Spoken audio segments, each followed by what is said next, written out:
Branché là? Oui. Ah. Hello? You can hear me? Very good. So let's get started.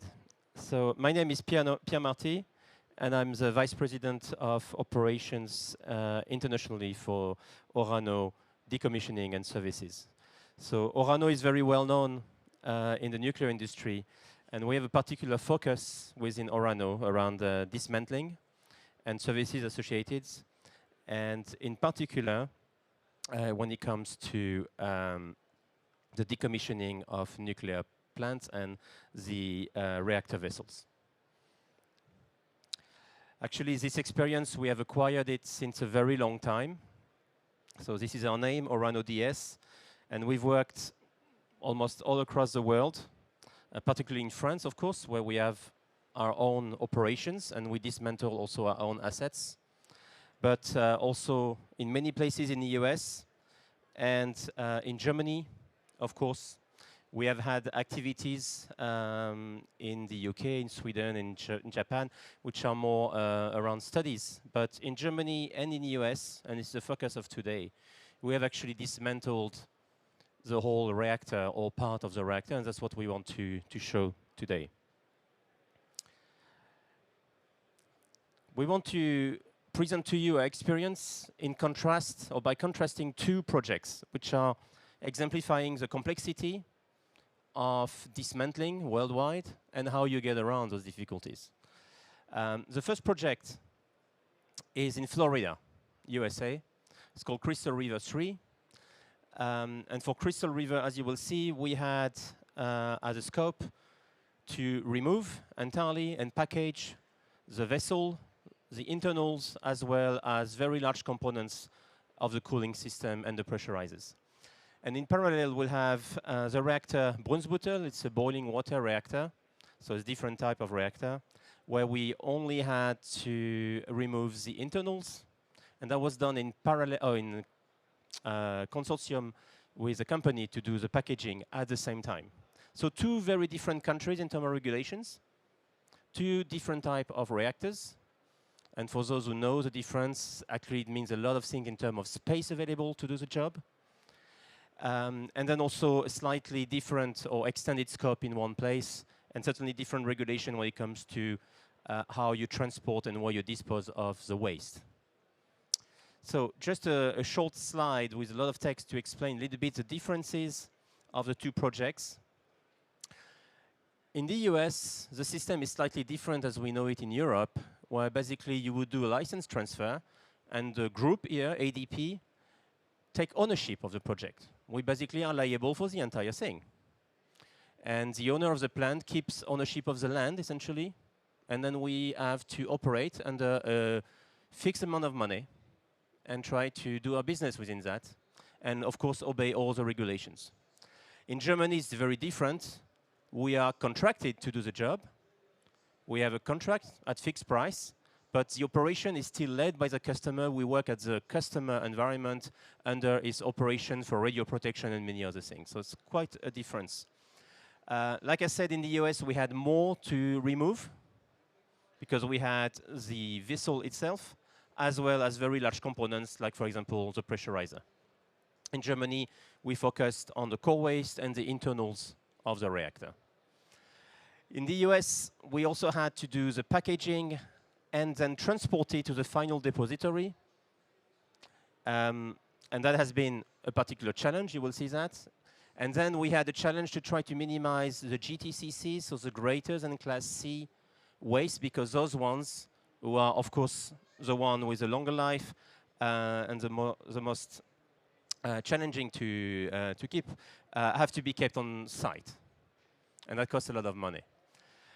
In Germany, we had to do what we call a very fine segmentation to put all the components or all the cut components in very small baskets that were moved into not very large containers. If you've seen them, they look like fuel barrels or very small transportation containers, and then store that off-site. And the challenge was rather to reduce the number of containers. Each container costs a lot of money, and there is no space. So here are where the challenges. Of course, in both time, like any project, cost and time was the big issues. I talked quickly about before the fact that these are two very different environments, and we wanted to exemplify that. In the US, the owner of the land, Duke Energy, applied for the PSDR, and it took about 18 months. And once they have that, we can start the job. Actually, within 90 days, 3 months, we got the money from the funding. We own the place, and we could start cutting. And this very expedited process comes from a maturity in understanding what it takes by the NRC, who has gone through 12 completed 12 completed dismantling and decommissioning. And they included the lessons learned. And you see the documentation from the NRC is usually very slim and leads to interpretations, and you can adapt. And therefore, the duration of all these projects is pretty short. Here you will see our part was less than 3 years. In Germany, the recommendations are very, very stringent. It can take a lot of time for the plant owners to even get the authorization. They are called SAG or the AM4. And sometimes it could take 3, 4, 5 years before you get it. Even if you are the electrician and you are the one who has been asked by the government to actually decommission, it can still be a huge challenge to get it. There has been, if we consider fully decommissioned plants, 0 yet in Germany. 2 are very well under process. I reference them, Würgassen and Stade. They are very well advanced, but still they're not completely finished. And the estimation is therefore that this process will last probably 10, 15 years or more. So we had to work with those 2 things. Basically, we are in control as long as we don't make mistakes. Here we are supervised and we have to obey to all the regulation and apply for approval at every step of the process. There is another big difference between the 2 countries and the 2 environments here, which had a big effect on the 2 projects, is where do you bring the waste? Now in the US, they have release levels, so you can classify your waste, A, B, C, or above C. And then you have a fuel, of course, but we weren't concerned with that. And then you know what to do with it. You know where to send it. You know how much it costs. You can apply for the right package to build the right package to transport it. And then you can transport it. And in this case, we transport it to WCS in the east of Texas. And you will see it's a challenge on its own. In Germany, it's very different. There's very limited space. And as we discovered along the project, basically, even the interim storage could not be used. Therefore, the waste had to be, package waste, had to be stored on site, which created a lot of space constraints and difficulty to move around. So here you see how we segmented, and we segmented, therefore, in 2 very different ways. In Germany, we didn't really have a choice because of the fact that the German regulator fixed the containers in which you can put the waste, and those containers have a physical size. Basically, what you cut has to fit in it. And like I said, they are not very big, therefore, we ended up with a segmentation we call fine segmentation. Basically, the components are the size of the tabletop, some centimeters by some centimeters. And you have to fit all that in those baskets, transport the baskets, and then put it in those containers, which are 6 feet long. In the US, here, we developed a completely different process, which is patented by Orano, which is called optimized segmentation. We basically decided to pack all the internals into the vessel, cut the vessel in 3 pieces, and transport those 3 pieces to final repository. Now, it's a difference in size. One of those components is 450 tons. Those ones are 1.5 ton at max, between 200 kilos and 1.5 ton. So it's very, very different concepts. So what we want to exemplify here is the fact that within a rigid and fixed environment, we could apply the process. And where we had the liberty to invent a better process for us and for the customer, we could do that. And in this case, we even patented a process. As you see, reactor vessel, vessel internals, and some of the cooling systems, 6 containers. It's not a lot. We use only 5 different tools, and there was about 200 segments. Now, I don't know if you know much about how to cut metal, but the less the segment, the less long the segment, the more chance you have to not have a problem. And if you have a problem in that environment, every minute where you have a problem will cost you 3 or 4 minutes in maintenance, decontamination, change of tools, reapplying for to the RPs, the right to operate, and so on. Whereas in Germany, we had 5 times more segments for smaller scope. We ended up with 155 containers. They all have to be moved. The documentation comes with it. And even though we had a challenge on the containers, we could optimize the positioning. So, I mean, it's a fixed volume.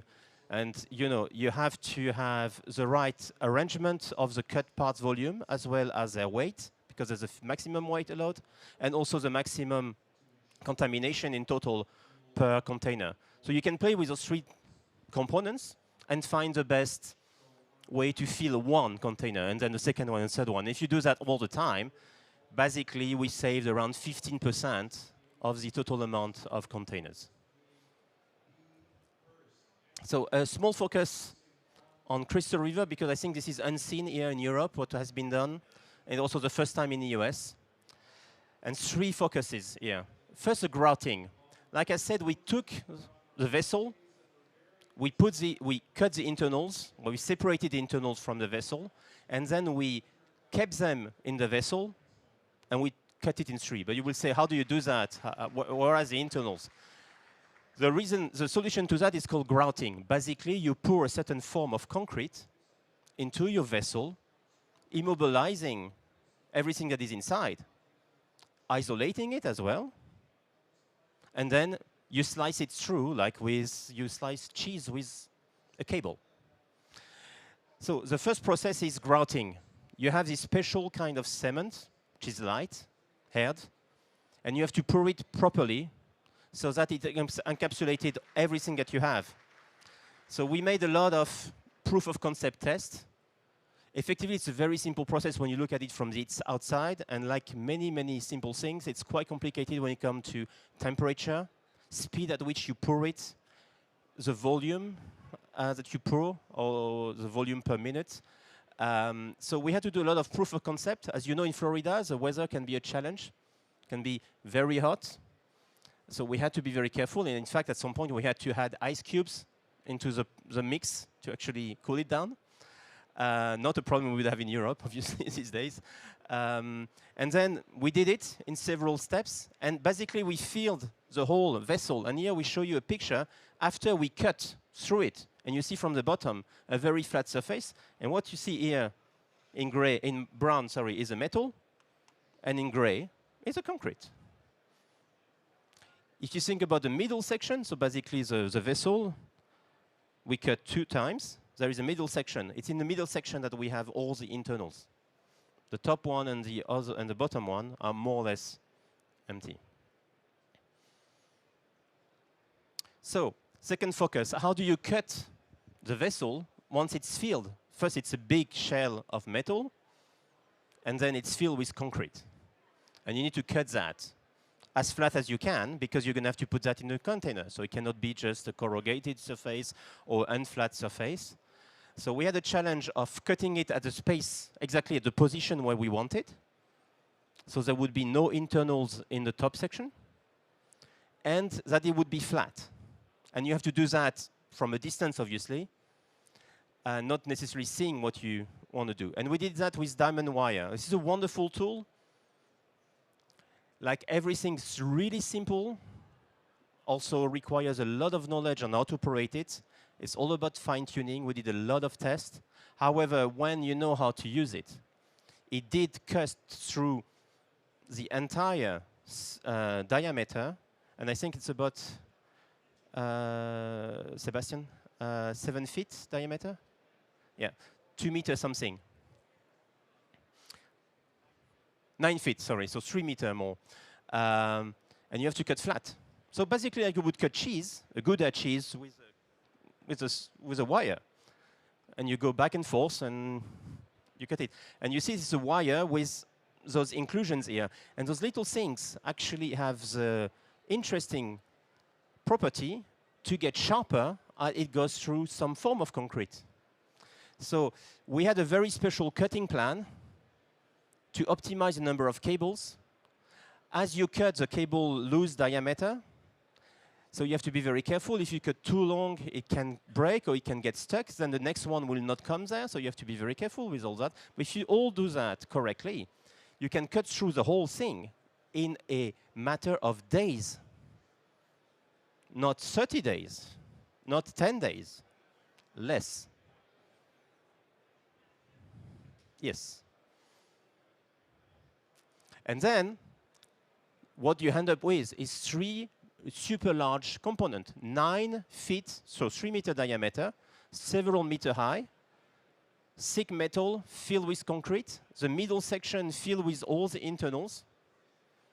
And so, like we said, one of them, the middle section, weighs 450 tons.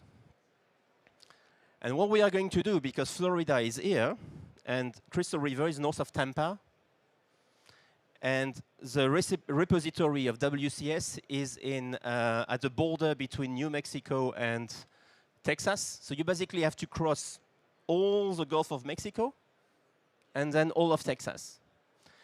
And so we put that on a barge, a very special barge. I can imagine all the authorization you need to transport 1,000 tons of contaminated metals through waterways. And anyway, this is going to happen in January. It's going to go through that, following the waterways, then arrive at the harbor. And at the harbor, we're going to have some very special 100 wheels trucks rolling through Texas at roughly 10 kilometers an hour, trying to go under bridges, above bridges, around roundabouts, around corners, when they are, what, 28 meters or something long, something like that? So you can imagine. But that is actually happening. This is actually doable. And this is planned. So incredible challenge and quite an innovative solution. Now, Germany, you might be a bit more familiar. So this is the boiling water reactor. We were tasked with the internals. And basically, that component was the most complex. And because we do not remove the vessel itself, and we cannot therefore not cut it and do it like in the US, we basically had to go top down. Take the top first, and then move, move, move, move. So you have the upper core grid, and then you take all the bars, and then you have the core shroud, and so on and so forth. And for that, we ended up needing incredible amount of different tools. All that is underwater is entirely remotely piloted. And with very, very few people. I mean, the shift for the cutting were staffed with 4 to 5 people in average. But as you see, many different tools. We had robots fully immersed, 35 meter deep. There's no actually anthropomorphic robot on the market that actually go underwater, left alone with 3 bars of pressure. We had a few issues with waterproofness at some point. Circular saws, specific tools for boring and positioning, special grippers to lift the components. And then those components were moved from the vessel into the reactor vessel pool onto a circular table to be cut in smaller pieces. So everything is like the size of the tabletop and can fit into the baskets. And for each tool, each type of metal, you have different issue. One thing we have seen in Germany underwater is that under huge irradiation, everything fails. Your camera fails. Your joints degrade. Stainless steel corrodes. But it does. So, new challenge. Maintenance is a big issue. And then how do you move all these baskets when you have no space? So you have the spent fuel pool, which is very quickly filled. And then you have to orchestrate everything you do according to this transportation process and need to pilot it in parallel. To do that, we had to build very specific tool, like a bridge, a specific bridge with 3 cranes, able to operate 3 tools in parallel. All that had to be built in advance, mounted into the plant. So the engineering to do that did last almost 3 years. And for everything you do, you need a document. That document goes to the customer, you approve it, it goes to the authorities, who send it to an expert, who approves it, send it back to the authorities, who approve it, send it back to the customer, send it back to you.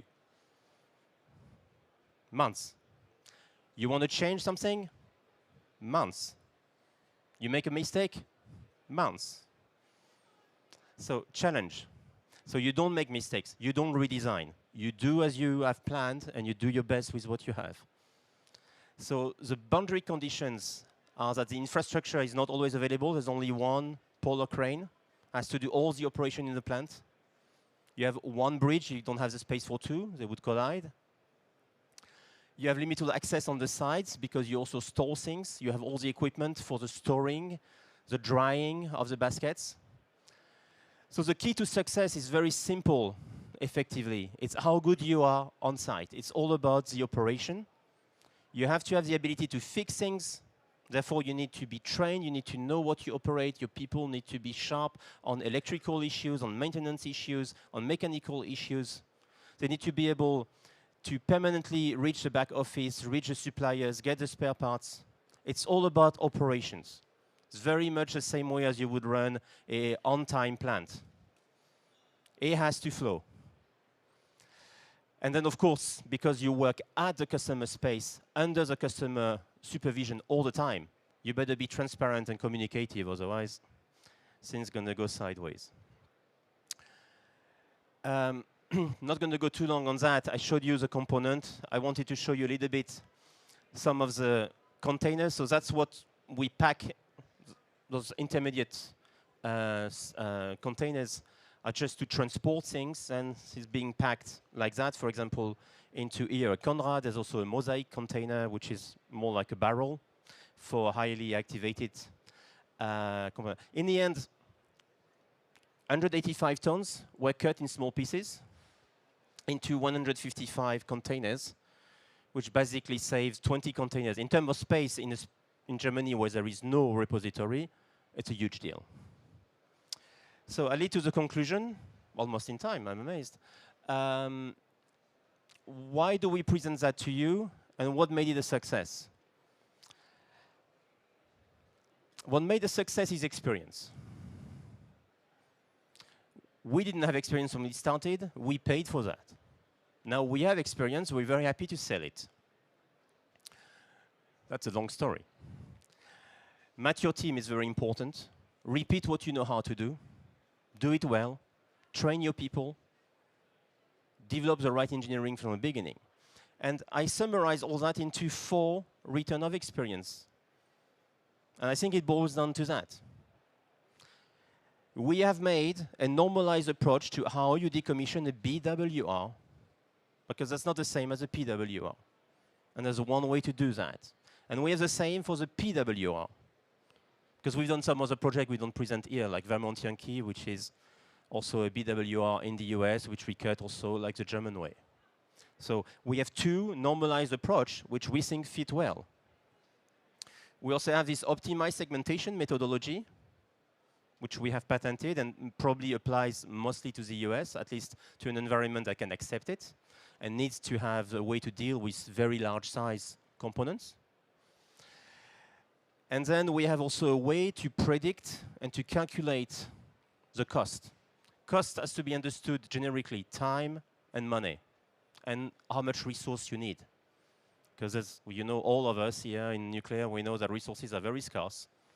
And so you don't have 20 people more tomorrow if you haven't planned them. So not all is about money, but you have to be able to predict that. And what we do now is we are able to run those models in advance, and then based our plans on that, and obviously try to meet them. So that's what I wanted from Orano to present to you today, and I hope this was comprehensible, and I hope you have a few questions.